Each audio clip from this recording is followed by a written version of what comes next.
जय हिंद दोस्तों, स्वागत है आप सभी का प्रताप एकेडमी के डिफेंस वॉरियर यूट्यूब चैनल पर। और आज हम आर्मी जीडी एग्जाम के लिए 6वां मॉक टेस्ट करेंगे। इसमें 15 क्वेश्चन साइंस के और 15 क्वेश्चन आपके जीके के होंगे। तो वीडियो के समाप्त होने पे आप सभी ने कमेंट करके अपना स्कोर जो है वो नीचे बताना है कमेंट करके, ठीक है।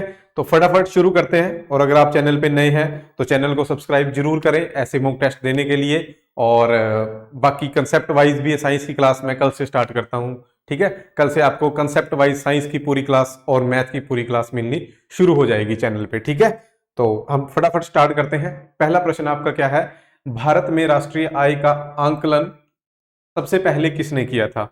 तो ये आपका प्रश्न है। ये चार ऑप्शन आपके पास हैं, सरदार पटेल, महलनोबिस, दादा भाई नौरोजी या VKRV राव। तो वीडियो को आपने पॉज करके क्वेश्चन अटेम्प्ट करना है और बाद में आपने सभी क्वेश्चंस बताने हैं कि 15 में से आपके जीके के कितने सही हुए हैं और 15 में से साइंस के आपके कितने सही हुए हैं, ठीक है।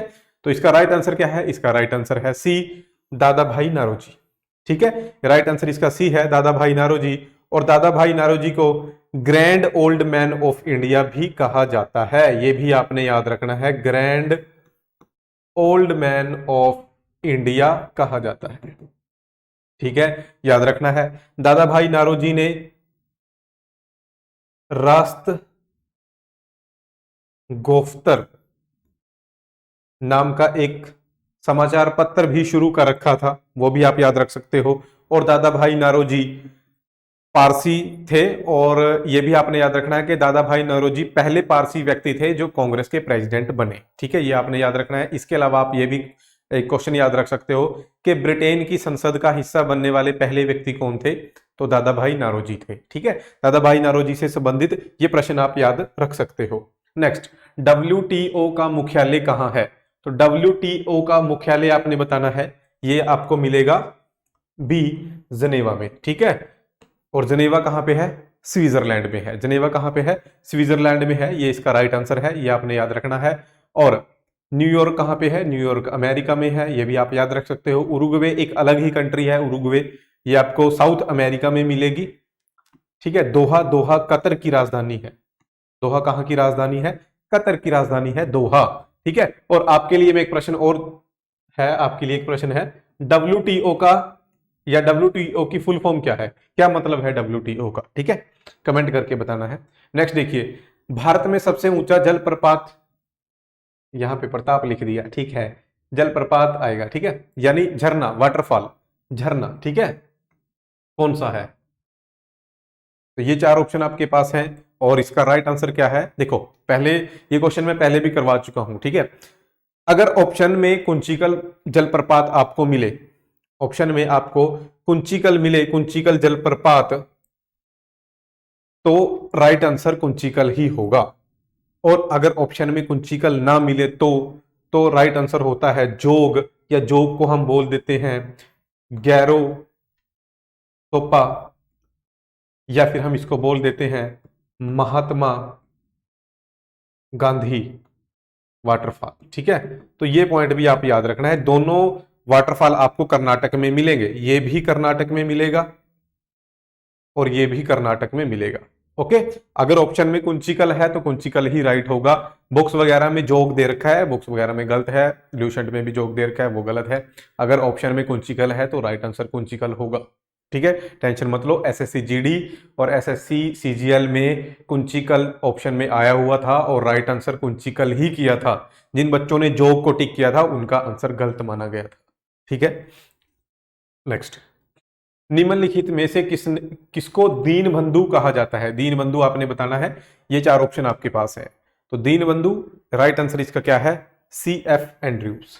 दीनबंधु कौन है? CF Andrews. और इसी क्वेश्चन के साथ मिलता जुलता एक क्वेश्चन और है, देशबंधु। देशबंधु, देशबंधु किसे कहा जाता है? देशबंधु कहा जाता है चित्तरंजन दास को। देशबंधु किसे कहा जाता है? चित्तरंजन दास को। और दीनबंधु कहा जाता है CF एंड्रयूज को। ये कंफ्यूजन काफी ज्यादा क्रिएट करते हैं, इसको याद रखने की सिंपल ट्रिक है। देखो, कंफ्यूजन किस चीज में होती है कि देशबंधु दीनबंधु कौन है, ठीक है ना।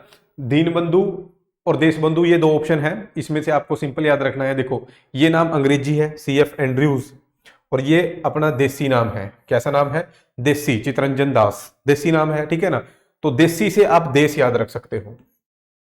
देश बंधु, देश बंधु कौन है? जो देसी नाम होगा, चितरंजन दास। मतलब ये दो नाम कंफ्यूज करेंगे ना आपको, दीन बंधु ये CF एंड्रयूज है या चितरंजन दास है या देश बंधु कौन है, ठीक है। तो आपको सिंपल याद रखना है, जहां देश आ जाए तो वहां पे आपने देसी नाम देखना है बस। तो दीन बंधु तो ऑटोमेटिकली आपको याद हो ही जाएगा फिर, ठीक है। नेक्स्ट देखिए, भारत आने वाले प्रथम अमेरिकी राष्ट्रपति कौन थे? तो अमेरिका के पहले राष्ट्रपति कौन थे जो भारत आए? ये चार ऑप्शन आपके पास है। और यहां पे राइट आंसर क्या है? राइट आंसर है इसका ए, आइजनहावर, ठीक है ना। आइजनहावर ये पहले अमेरिकी राष्ट्रपति थे जो भारत आए, याद रखना है आपने। और आपके लिए एक बड़ा सिंपल सा प्रश्न है, अगर आप आर्मी की तैयारी कर रहे हो, आप सभी को पता होगा अमेरिका के फर्स्ट प्रेसिडेंट कौन थे। उम्मीद करता हूं आप सभी को ये रटा हुआ होगा क्वेश्चन। अगर नहीं रटा हुआ है तो भी आपने कमेंट करके बताना है, और अगर याद कर रखा है, रट रखा है, तो भी आपने कमेंट करके बताना है, ठीक है। चलिए फिर नेक्स्ट फटाफट, मोर को भारत के राष्ट्रीय पक्षी के रूप में मान्यता कब प्रदान की गई? देखो ये तो बच्चे बच्चे को पता है कि भारत का राष्ट्रीय पक्षी कौन सा है, मोर, पर हमने उसको मान्यता कब दी, ये आपने बताना है। यहाँ पे राइट आंसर इसका क्या है? यहाँ पे राइट आंसर उसका है डी, ठीक है। राइट आंसर क्या है इसका? डी। और राष्ट्रीय पक्षी आपको पता है मोर है, और राष्ट्रीय पशु कौन सा है? वो है बाघ, ठीक है। और राष्ट्रीय जल जीव कौन सा है? राष्ट्रीय जल जीव कौन सा है? जल वाला है गंगा नदी में मिलने वाली डॉल्फिन, गंगा रिवर डॉल्फिन, वो हमारी राष्ट्रीय जल जीव है, ठीक है। और एक बहुत अच्छा प्रश्न है, भारत का विरासत पशु कौन सा है? ठीक है ना, राष्ट्रीय पशु तो आपको पता है बाघ है, विरासतीय पशु, विरासत, विरासत पशु, तो विरासत पशु है भाई हाथी, elephant. Okay, I hope you understand. Next देखिए फिर, निम्नलिखित में से विटामिन ई का अच्छा स्रोत कौन सा है? तो विटामिन सी है भाई, बताना है आपको। ये चार ऑप्शन आपके पास है, राइट आंसर इसका आएगा डी। ओके, राइट आंसर इसका क्या है? राइट आंसर इसका है डी, विटामिन ई। समझ गए होंगे क्वेश्चन क्या है? क्वेश्चन इसका है विटामिन ई का नाम क्या है, ठीक है ना। केमिकल नेम, रासायनिक नाम आपने कमेंट करके बताना है। और अगर आप अच्छे से तैयारी कर रहे हो तो मैं उम्मीद करता हूं आपको सभी विटामिन, ठीक है ना, सभी विटामिन के नेम याद होंगे। जैसे विटामिन ए को रेटिनोल, है ना, विटामिन बी कॉम्प्लेक्स में आ जाता है, B1 थायमाइन, B2 रिबोफ्लोमिन, वो सभी आपको याद होंगे। Vitamin C ascorbic acid, vitamin D calciferol, तो विटामिन डी के बाद विटामिन ई आएगा, और ये आपने बताना है मेरे को कमेंट करके, ठीक है। छोड़ो यार, काफी हो जाएगा, फिर आप बोलोगे सर आप तो क्वेश्चन ही देते रहते हो। तो विटामिन ई को टोकोफेरोल बोलते हैं, ठीक है ना, टोकोफेरोल। नेक्स्ट देखिए, पांचवी पीढ़ी के कंप्यूटरों में क्या उपलब्ध नहीं है? तो अभी पांचवी पीढ़ी के कंप्यूटर चल रहे हैं, सुपर कंप्यूटर वगैरह जो है वो पांचवी पीढ़ी के कंप्यूटर हैं, ठीक है। तो उसमें आपको क्या नहीं मिलेगा? तो सिंपल सी बात है, उसमें निर्वात ट्यूब, निर्वात ट्यूब मतलब वैक्यूम ट्यूब नहीं आपको मिलेंगे, वैक्यूम ट्यूब्स, क्योंकि ये होते थे पहली जनरेशन के कंप्यूटरों में, फर्स्ट पहली पीढ़ी के जो कंप्यूटर थे फर्स्ट जनरेशन के, उसमें मिलते हैं ये, ठीक है। आजकल जो पांचवी पीढ़ी के हैं वहां पे आपको ये सभी मिलेगा, और इसके अलावा आपको ऑप्टिकल फाइबर, है ना, ये पूछ लेते हैं कि ऑप्टिकल फाइबर कौन सी पीढ़ी के कंप्यूटरों में है? पांचवी पीढ़ी में है, ठीक है जी। आर्टिफिशियल इंटेलिजेंस यानी कृत्रिम बौद्धिकता, कृत्रिम बुद्धिमत्ता, ये सभी आपको पांचवी पीढ़ी के कंप्यूटरों में मिलेंगे, ठीक है। पांचवी पीढ़ी के कंप्यूटरों के एग्जाम्पल क्या है? Super computer, super computer. Next देखिए भाई, मोनालिसा का सुप्रसिद्ध चित्र किसने बनाया था? तो एक बहुत वर्ल्ड की बहुत फेमस पेंटिंग है मोनालिसा, आप सभी ने बताना है वो किसने बनाई थी। तो ये चार ऑप्शन आपके पास है, राइट आंसर इसका क्या है? राइट आंसर है बी, लियोनार्डो दा विंची, ठीक है। तो आई होप यहां तक क्लियर होगा आपको, ठीक है। नेक्स्ट देखिए भाई, पश्चिमी बंगाल में रानीगंज का संबंध है, तो ये आपने बताना है रानीगंज का संबंध किस चीज के साथ है। ये चार ऑप्शन आपके पास है, कोयला क्षेत्रों से, लौह अयस्कों से, मैग्नीज से, या कॉपर से। तो देखिए, सबसे पहली बात तो ये डायरेक्ट क्वेश्चन आ जाता है, रानीगंज की खदानें कहां पे हैं? तो रानीगंज की खदानें मिलेंगी आपको वेस्ट बंगाल में, ठीक है, यहां तक तो क्लियर है। रानीगंज ये पहली जगह थी जहां पे भारत में कोयला खोजा गया था। क्या खोजा गया था? कोयला। तो क्वेश्चन का आंसर फिर क्या हुआ? क्वेश्चन का आंसर हुआ ए। ठीक है। और अगर कभी आपसे पूछा जाए कि भारत में कोयले की सबसे पहली खदान कौन सी थी, तो राइट आंसर क्या होगा? फिर राइट आंसर हो गया उसका रानीगंज। ओके। नेक्स्ट, उस खाद्य फसल का नाम बताइए जो भारत में सबसे अधिक उपज देती है। तो खाद्य फसल जो हम खा सकते हैं, नॉर्मल सिंपल सी बात है ना। तो राइट आंसर इसका क्या है? इसका राइट आंसर है डी, चावल। चावल सबसे ज्यादा उपज भारत में देती है। ठीक है, तो यहां तक क्लियर है। और आपके लिए क्वेश्चन यहां पे मैं क्या पूछूं आपसे? आप ये बताइए, चावल के उत्पादन में भारत का नंबर 1 राज्य कौन सा है? ये आपने कमेंट करके बताना है। चावल के उत्पादन में भारत का नंबर 1 राज्य कौन सा है? नेक्स्ट, भारतीय संसद में लोक लेखा समिति का अध्यक्ष होता है। ये 4 ऑप्शन आपके पास हैं। विपक्षी दल का नेता, लोकसभा का अध्यक्ष, लोकसभा का उपाध्यक्ष या राज्यसभा का अध्यक्ष।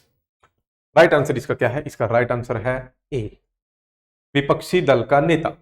जो भी विपक्षी दल का नेता होगा वो ऑटोमेटिकली लोक लेखा समिति का अध्यक्ष होगा। लोक लेखा समिति जो है, इसके ऊपर कुछ क्वेश्चन आ जाते हैं, आप देखिए। इंग्लिश में इसको हम बोलेंगे पब्लिक अकाउंट कमेटी, पैक। अगर पूछे लोक लेखा समिति में कुल सदस्य कितने होते हैं, टोटल मेंबर, तो आंसर क्या होगा? आंसर होगा 22। कितने? 22। अगर आपसे पूछा जाए कि लोक लेखा समिति में राज्यसभा से कितने सदस्य आते हैं, 7। और लोकसभा से पूछा जाए तो 15। कितने? 15। और इस कमेटी का अध्यक्ष यानी चेयरमैन कौन होता है? तो वो हमने अभी क्वेश्चन में देखा है, विपक्षी दल का नेता। ठीक है भाई, यहां तक क्लियर है। नेक्स्ट देखिए फिर, शास्त्रीय संगीत कहां से लिया गया है? शास्त्रीय संगीत, तो ये 4 वेद हमारे हैं और आप सभी को पता है। अगर नहीं पता तो मैं आपको सिंपल ट्रिक बताऊं, स से संगीत और स से सामवेद। ठीक है, तो राइट आंसर इसका क्या होगा? राइट आंसर इसका होगा बी। ठीक है, ऋग्वेद के बारे में सभी को पता है, संसार का पहला वेद है, संसार की पहली मानव द्वारा लिखी गई किताब भी इसको बोला जाता है। और ऋग्वेद में कुल 10 मंडल हैं। कितने मंडल हैं? 10 मंडल हैं, ये आपने याद रखना है। नेक्स्ट देखिए फिर, भारत में सूफीवाद का संस्थापक कौन था? तो भारत में सूफीवाद का संस्थापक आपने बताना है। ये 4 ऑप्शन आपके पास हैं और राइट आंसर इसका क्या है? राइट आंसर इसका है ख्वाजा मोइनुद्दीन चिश्ती। ख्वाजा मोइनुद्दीन चिश्ती जो थे वो भारत में सूफीवाद के संस्थापक थे। ठीक है, और इनकी दरगाह कहां पे है? इनकी दरगाह कहां पे है ये आप बता सकते हो तो नीचे कमेंट जरूर करें। नेक्स्ट, वैदिक काल में सामाजिक विभाजन का आधार था। यह आपने बताना है, जो वैदिक काल था, वैदिक सभ्यता जो थी। ठीक है, आप सभी ने हिस्ट्री पढ़ी होगी, उसमें आपने सिंधु घाटी की सभ्यता, उसके बाद फिर वैदिक सभ्यता के बारे में पढ़ा होगा। तो वैदिक सभ्यता में जो सामाजिक विभाजन था, जो समाज का बंटवारा हुआ था, ठीक है ना, ब्राह्मण, क्षत्रिय, वैश्य, शूद्र, वो किस आधार पे था? ये 4 ऑप्शन आपके पास है। राइट आंसर इसका क्या है? व्यवसाय। ठीक है ना, कार्य के आधार पे था। ठीक है, तो ये याद रखना है, अपने कार्य के आधार पे समाज का बंटवारा हुआ था। तो ये 15 क्वेश्चन हो गए हैं आपके जीके के, सामान्य ज्ञान के 15 क्वेश्चन हैं। तो कमेंट करके जरूर बताएं कि आपके कितने मार्क्स यहाँ पे बन रहे हैं। नेक्स्ट देखिए, क्वेश्चन सभी मतलब इजी थे, कोई ज्यादा हार्ड क्वेश्चन नहीं थे। और ये नंबर आप सेव कर सकते हैं और जय हिंद लिख के हमें व्हाट्सएप जरूर कर दें। जय हिंद लिखें और अपने शहर का नाम और अपना नाम लिख के हमें सेंड करें। फिर कोई भी पीडीएफ वगैरह, अगर हम एकेडमी की तरफ से कुछ भी पीडीएफ वगैरह, स्टडी मटेरियल कुछ भी बनाते हैं तो हम सभी नंबर्स पे सेंड कर देते हैं, या ग्रुप्स वगैरह, जिस भी ग्रुप में हमारा नंबर ऐड है हम उस ग्रुप में ये भेज देते हैं। ठीक है, तो अगर आपका कोई आर्मी से रिलेटेड ग्रुप है तो वहां पे इसको ऐड कर दें नंबर को, या आप डायरेक्ट अपना नंबर हमें सेव करवा दें तो आपको वहां पे मिल जाएगा। ठीक है, कोई भी नई वीडियो हमारी आती है तो हम स्टेटस वगैरह लगा देते हैं, तो आप वहां से इजिली कनेक्ट रह सकते हैं हमारे साथ। और साथ में अगर आप इंस्टाग्राम यूज करते हैं तो यहाँ पे डेफिनेटली फॉलो करें और डायरेक्ट मैसेज करें, मैं आपके मैसेज का डायरेक्ट रिप्लाई करूंगा। ठीक है, तो ये मैं ही यूज करता हूं और ये टीम का नंबर है, तो यहाँ ये कॉलिंग के लिए नहीं है भाई। ठीक है, नेक्स्ट देखिए भाई, सामान्य ज्ञान हो गया, अब सामान्य विज्ञान शुरू करते हैं। कोशिका में माइटोकॉन्ड्रिया पाए जाते हैं, तो ये आपने बताना है कोशिका में माइटोकॉन्ड्रिया कहाँ पे पाए जाते हैं। सिंपल सी बात है, कोशिका आप सभी को पता है इंग्लिश में हम क्या बोलते हैं, सेल, ठीक है। तो माइटोकॉन्ड्रिया आपको मिलेगा कोशिकीय द्रव्य में, कोशिकीय द्रव्य में आपको माइटोकॉन्ड्रिया मिलेगा। कोशिकीय द्रव्य को हम इंग्लिश में बोलते हैं साइटोप्लाज्म, साइटोप्लाज्म, ठीक है। याद रखना है ये एक तरह का द्रव्य होता है जो सेल में मतलब सेल के अंदर जितनी भी चीज मिलेंगी आपको, जैसे न्यूक्लियस हो गया, माइटोकॉन्ड्रिया हो गया, राइबोसोम हो गया, है ना, और एंडोप्लाज्मिक रेटिकुलम, मतलब सेल में काफी चीजें पाई जाती हैं। और वो सभी कहाँ पे मिलेंगी, वो सभी की सभी, अगर आपसे कुछ भी पूछा जाए कि सेल में कौन जैसे माइटोकॉन्ड्रिया, लाइसोसोम, राइबोसोम्स, ये सब कहाँ पे पाए जाते हैं, तो सेल के अंदर कोशिकीय द्रव्य होता है उसमें ये सभी चीजें तैरती हुई पाई जाती हैं। ओके, नेक्स्ट देखिए, टाइफाइड रोग फैलता है, ये आपने बताना है। ये 4 तरह के प्रदूषण दे रखे हैं, इनमें से किस प्रदूषण के कारण टाइफाइड रोग जो है जो वो फैलता है। सिंपल, आप सभी को पता होगा, आई होप, बड़ा सिंपल सा क्वेश्चन है। जल प्रदूषण के कारण फैलता है, ठीक है ना, वाटर पोल्यूशन के कारण टाइफाइड रोग है जो वो फैल जाता है। और इसमें हमारा कौन सा तंत्र प्रभावित होता है, टाइफाइड रोग में हमारा शरीर का कौन सा तंत्र प्रभावित होता है, तो ये भी आप बता सकते हो, ठीक है, कमेंट करके, या फिर मैं आपको बता देता हूं, पाचन तंत्र हमारा जो है वो खराब हो जाता है टाइफाइड रोग में, ठीक है। प्राचीन चट्टानों पर अंकित होने वाले जीवों के अभिचिन्हों को क्या कहते हैं, तो प्राचीन चट्टानें जो होती हैं कई बार उनमें कुछ जीव, जो पुराने जीव वगैरह थे उनके चिन्ह वगैरह हमें अंकित हुए मिल जाते हैं, तो उन्हें हम बोलते हैं जीवाश्म। क्या बोलते हैं, फोसिल्स, इंग्लिश में फोसिल्स, और यानी हिंदी में जीवाश्म, ठीक है। और इन जीवाश्म से हम जो स्टडी करते हैं, जैसे लाइफ के रिगार्डिंग या चट्टानों के रिगार्डिंग या पृथ्वी के रिगार्डिंग जो स्टडी करते हैं यहाँ से, ठीक है ना, जीवाश्मों से। नेक्स्ट, ठोस कपूर से कपूर वाष्प बनने की प्रक्रिया को क्या कहते हैं, तो कपूर आप सभी ने देखा होगा, हवन वगैरह में हम यूज करते हैं, ठीक है ना।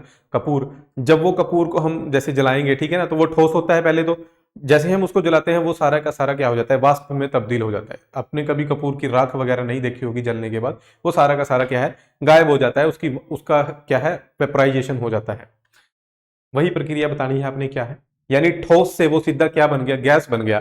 तो ठोस से गैस बनने की प्रक्रिया, ठोस से इनडायरेक्टली, ये क्वेश्चन पता क्या है, इनडायरेक्टली है, ठोस माध्यम से गैस माध्यम में जाने की प्रक्रिया को क्या कहा जाता है, ठोस माध्यम से गैस माध्यम में जाने की प्रक्रिया को कहा जाता है उधर्वपातन, उधर्वपातन, ठीक है ना, इंग्लिश में इसको हम बोलेंगे सब्लिमेशन, सब्लिमेशन इसको कहा जाता है, ठीक है। याद रखना है भाई, बहुत बहुत ज्यादा इंपॉर्टेंट है, ठीक है। और ड्राई आइस का भी यही होगा, ठीक है। अगर आपसे कभी पूछा जाए कि ड्राई आइस जो है वो कार्बन डाइऑक्साइड में बदल जाती है, ठीक है ना, ड्राई आइस, शुष्क बर्फ जो जिसको बोलते हैं हम, खुश्क बर्फ, वो सीधी कार्बन डाइऑक्साइड गैस में बदल जाती है, तो वो उस प्रक्रिया को हम क्या बोलेंगे, वही होगा आंसर, उधर्वपातन, ठोस से वो सीधा गैस में जा रही है, ठीक है। नेक्स्ट देखिए, निम्न में से कौन विद्युत अचुंबकीय है, तो इसमें से अचुंबकीय बताना है आपने, और इसका राइट आंसर क्या होगा, सिंपल है, तांबा। इसका राइट आंसर क्या होगा, तांबा यानी कॉपर। ओके, नेक्स्ट देखिए फिर, आम का वनस्पतिक नाम, तो बहुत ज्यादा इजी क्वेश्चन है, सभी को पता होगा इसका, ठीक है ना। आम का वनस्पतिक नाम, ये काफी आर्मी में मतलब काफी बार रिपीट हो चुका है question, Mangifera indica, Mangifera indica आम का वनस्पतिक नाम है। नेक्स्ट देखिए, डेसिबल किसे मापने के लिए प्रयोग में लाया जाता है, डेसिमल किसे नापने के लिए प्रयोग में लाया जाता है, ये भी बड़ा बेसिक बड़ा सिंपल क्वेश्चन है, आप सभी को पता है, ध्वनि, वातावरण में ध्वनि को नापने के लिए डेसिबल का प्रयोग किया जाता है। ओके, तो नेक्स्ट देखिए जी, ये कोशिका से है क्वेश्चन, सेल से, ठीक है। सेल में प्रोटीन संश्लेषण कहां पे होता है, तो प्रोटीन कहां पे बनता है, बिल्कुल बेसिक सिंपल सा क्वेश्चन है, हमारे सेल में प्रोटीन कहां पे बनता है, तो ये 4 ऑप्शन आपके पास है, और राइट आंसर इसका क्या है, राइबोसोम, राइट आंसर क्या है, राइबोसोम। और राइबोसोम सेल के अंदर पाया जाता है, इसका काम क्या होता है, प्रोटीन बनाना, प्रोटीन का संश्लेषण करना, इसलिए इसको प्रोटीन की फैक्ट्री भी कहा जाता है, प्रोटीन की फैक्ट्री, प्रोटीन की फैक्ट्री इसे कहा जाता है, सुपर इंपॉर्टेंट है, याद रखना है आप सभी ने। नेक्स्ट देखिए फटाफट, पत्तियों का हरा रंग प्रदान करता है, पत्तियों को हरा रंग कौन प्रदान करता है, ये ऑप्शन आपके पास है, और इसका राइट आंसर इसका क्या है, राइट आंसर है इसका क्लोरोप्लास्ट, क्लोरोप्लास्ट का जो काम है वो है पत्तियों को हरा रंग प्रदान करना। ठीक है, नेक्स्ट नेक्स्ट देखिए जी, निम्नलिखित में से कौन सा पदार्थ मानव शरीर में ईंधन का काम करता है? तो मानव के शरीर में ईंधन का काम कौन सा पदार्थ करता है? ये चार ऑप्शन आपके पास हैं और इसका राइट आंसर क्या है? इसका राइट आंसर है डी, कार्बोहाइड्रेट। कार्बोहाइड्रेट का कार्य क्या है? मानव के शरीर को ईंधन प्रदान करना, एज ए फ्यूल वर्क करता है कार्बोहाइड्रेट। ठीक है, सिंपल है। नेक्स्ट देखिए फिर, शहद का प्रमुख घटक क्या है? तो शहद का प्रमुख घटक आपने बताना है। ये चार ऑप्शन आपके पास हैं, माल्टोज, फ्रक्टोज, ग्लूकोज या विटामिन। तो राइट आंसर इसका है, राइट आंसर है इसका बी, फ्रक्टोज। क्योंकि शहद कैसे बनता है? शहद फ्रूट्स वगैरह से, फूल वगैरह से जो मधुमक्खी है वो इकट्ठा करके बनाती है। ठीक है ना, तो फल, एफ से फल हो गया, एफ से ही फ्रूट हो गया, आप इसको ऐसे याद रख सकते हो, और एफ से ही फ्रक्टोज हो गया। ठीक है, नेक्स्ट देखिए फिर, मीना माता रोग, मीना माटा, माटा आएगा यहाँ पे, ठीक है ना, मीना माटा रोग, चलो माता भी ठीक है। मीना माता रोग का कारण क्या है? तो ये रोग जो है ये फैलता है पारा से। ठीक है, पारा यानी मरकरी। ठीक है, मीना माटा रोग ये पारा के कारण फैलता है। ठीक है, तो ये याद रखना है आप सभी ने। नेक्स्ट देखिए, निम्नलिखित में से विटामिन कौन सा है? तो ये चार ऑप्शन आपके पास हैं, आपने बताना है कि इनमें से एक विटामिन का नाम है, कौन सा है? तो राइट आंसर इसका क्या है? राइट आंसर है इसका ए, फोलिक एसिड। ठीक है, फोलिक एसिड जो है वो एक विटामिन का नाम है, बाकी कोई भी विटामिन नहीं है। और ये कौन सा विटामिन है? ये बी कॉम्प्लेक्स के अंदर मिलेगा आपको, B9। विटामिन B9 का नाम होता है फोलिक एसिड, फोलिक अम्ल। नेक्स्ट देखिए, छिली हुई सब्जियों को धोने से कौन सा विटामिन निकल जाता है? तो छिली हुई सब्जियों को धोने से कौन सा विटामिन निकल जाता है? ये आपके चार ऑप्शन हैं और इसका राइट आंसर है सी, विटामिन सी निकल जाता है भाई। ठीक है, तो कटी हुई सब्जियों को या छिली हुई सब्जियों को ज्यादा देर तक नहीं धोना चाहिए। और आपको बताना है क्या? वही, इसका नाम आपको बताना है। ठीक है, कमेंट करके। नेक्स्ट देखिए, निम्नलिखित में से किसकी उपस्थिति के कारण दूध में मिठास आ जाती है? तो दूध में हल्का सा मिठास होती है, दूध में हल्की सी मिठास होती है, वही आपने इसका कारण बताना है, कौन सी है? तो इसका कारण है लैक्टोस। ठीक है, इस क्वेश्चन को इनडायरेक्टली पूछ लेते हैं कि दूध में कौन सी शुगर होती है। दूध में कौन सी शुगर मिलेगी आपको? लैक्टोस नामक शुगर मिलेगी। ठीक है जी, तो ये थी आज की वीडियो। आज के मॉक टेस्ट 30 क्वेश्चन हो गए हैं आपके। बस आपका एक छोटा सा सिंपल सा काम है, आपने नीचे कमेंट करके बताना है आपके कितने मार्क्स बने हैं, और वीडियो को अपने फ्रेंड्स के साथ जरूर शेयर करना है अगर आपको वीडियो सीरीज अच्छी लगती है तो। ठीक है जी, थैंक यू, जय हिंद, और मिलेंगे आपको नेक्स्ट वीडियो में कल। ठीक है।